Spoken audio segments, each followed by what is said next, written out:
বিগত কয়েক মাস বা বছর ধরে দেখতেছি আমাদের একটা হেভি একটা ফ্যাশন হয়ে গেছে। মারছে, কে কারে মারছে কারণ জানি না, কেন মারছে, অসীম ওই যে মারছে,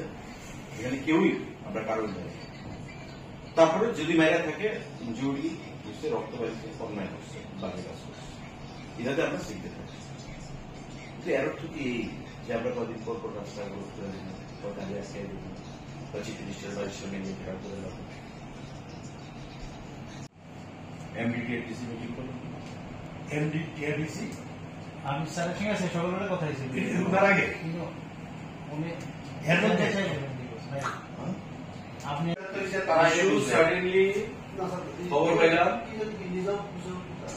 হোয়াটএভার এটা সলিউশন তো এটা না যে রাস্তা অবরোধ করে মানুষ মারপিট, আর এটাও হয়েছে এটাও সেটা আপনার চিফ মিনিস্টার বাড়ির সামনে গেছে, এডিশনাল সেক্রেটারি আছে, আমাদের জেটিসি আছে, ওইটি তারা আছে, আমি নিজে আছি। আপনাদের মিটিং এ ডাকার কোনো ব্যাপার ছিল, আমি আলোচনা করলাম, এটা তো অফিসার লেভেলে আলোচনা